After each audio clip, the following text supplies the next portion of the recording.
तो दशहरा, फाग महोत्सव, दिवाली महोत्सव जैसे आयोजन होते हैं और गलती से 2018 में झूठ बोल के कांग्रेस सत्ता में आई तो खदान और दुकानों की बातें शुरू हो गई। ये मूल अंतर है। भारतीय जनता पार्टी देने की बात करती है और दूसरी कोई सरकार अगर आ जाती है तो वो लेने का काम करना शुरू कर देती है। इसलिए मेरे मुंह से कहते अच्छा नहीं लगेगा, लेकिन आपके माननीय मंत्री जी ने इन 13 सालों में दतिया का दिन और रात मेहनत करके विकास किया। हम पहले गुंडागिरी में नंबर 1 होते थे, आज हम विकास की पटरी में नंबर 1 हैं। राम भक्त हनुमान तो सीधा सूरज को निकल गए, जिन्होंने संजीवनी लाने को कहा था, पूरा का पूरा सुमेरु पर्वत अपने हाथ में उठा लिया। ऐसे राम भक्ते तो राम की जरूरत थी, लेकिन किसी ने पूछा माता अंजलि ने कि तुमने उस रावण को अपनी पूंछ में लपेट के मारा क्यों नहीं? तो हनुमान जी ने एक भक्त की तरह कहा कि मैया मेरे को आदेश नहीं था, जो लीला राम लेके आए हैं, जिस कारण राम ने अपना अवतार लिया है, ये राम भगवान को ही करने दो। हमारे शेषनाग के रूप जब लक्ष्मण मानव रूप में आए तो राम ने और लक्ष्मण ने बताया कि मानव को कैसी कैसी समस्याओं का सामना करना पड़ता है। कल्पना करो जब सीता जी को रावण ले गया तो राम रो फिर आंसू भरते हुए कहा, हाँ भैया ये मेरी मैया सीता के ही कंगन है। इसके आगे जब वो पहुंचे तो हार मिला। राम उस हार को पहचान गए पर लक्ष्मण नहीं पहचान पाए। इसके बाद सीता मैया के झुमके मिले और नथ मिली। लक्ष्मण ने फिर क्षमा मांगते हुए कहा, भैया मैंने अपनी माँ के केवल चरणों को ही देखा है और जब वो मुझे आशीर्वाद देती थी तब मैं उनको हाथ के कंगन दिख जाते थे। ये साम्राज्य की स्थापना, ये समाज की स्थापना जो भगवान राम और कृष्ण ने की, कि हमारी भी जो माता बहनें हैं हमको उनके पैरों की तरफ ही देखना चाहिए, उनका आशीर्वाद ही लेना चाहिए। राम भगवान के विषय में मैं बहुत छोटा व्यक्ति हूँ बोलने के लिए, लेकिन जितना मैंने पढ़ा है, जितना मेरे को बुजुर्गों ने बताया है, जितना मैंने समझा है, आप चाहे दुर्गा मैया का उदाहरण ले लें, चाहे कृष्ण भगवान का, चाहे भोलेनाथ का उदाहरण लें, शंकर भगवान का, इन सब में राम केवल ऐसे हैं जो विष्णु का अवतार होने के बाद भी मानवीय रूप में हमारे बीच में आए और मानव पीड़ा को समझकर हमको ये समझाया कि मानव जीवन को अगर चरितार्थ करना है, हमको अगर राम राज्य की स्थापना करनी है और एक दूसरे के साथ भाईचारे से रहना है तो राम हमारे अनुयायी, हमको राम का अनुसरण करना चाहिए, हमको राम का अनुयायी बनना चाहिए। आप कल्पना करो, इक्ष्वाकु वंश के राजा दशरथ के पुत्र, ज्येष्ठ पुत्र,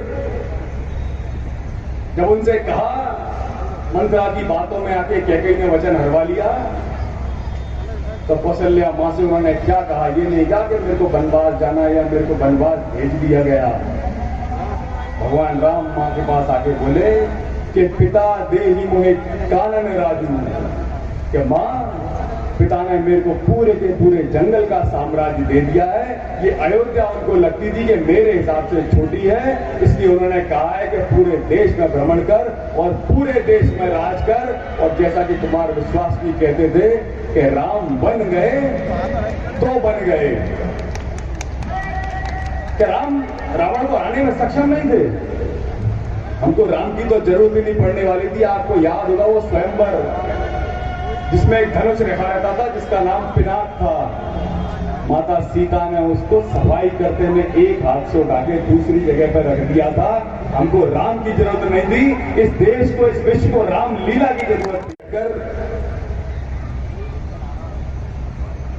हनुमान जी को वरदान था अमरता का, उसके बाद भी जब कलयुग में हनुमान जी विचरण कर रहे थे तो उनको राम कथा सुनने में बड़ा मजा आता था।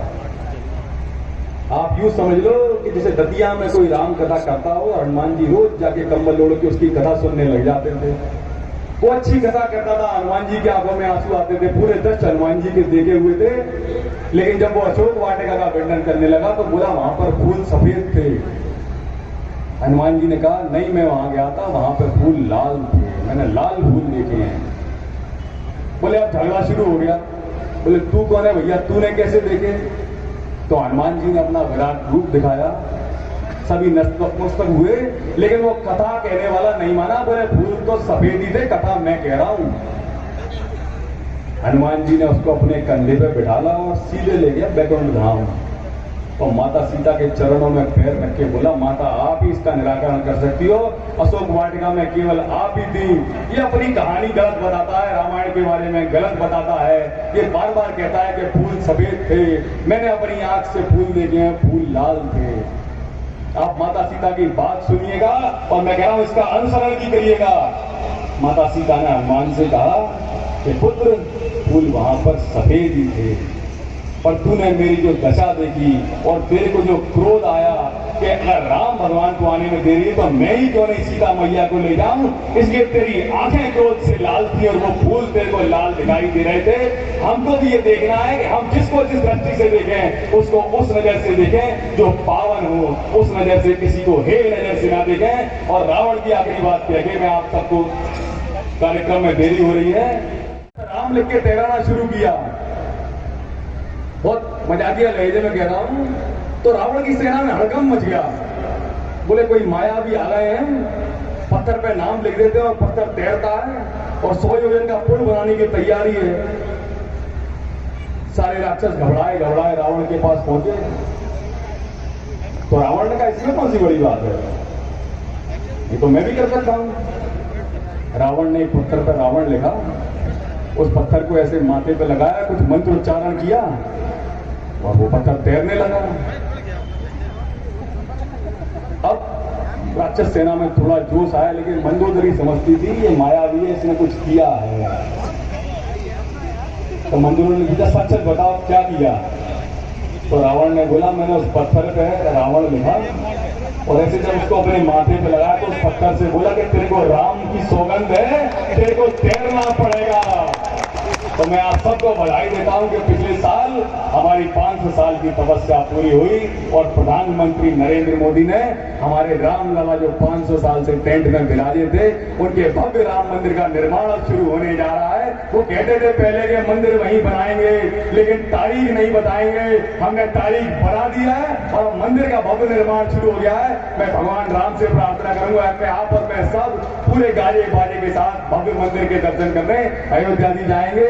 आप सभी को पुनः इस पर्व की बहुत बहुत बधाई, आप सबका बहुत बहुत आभार।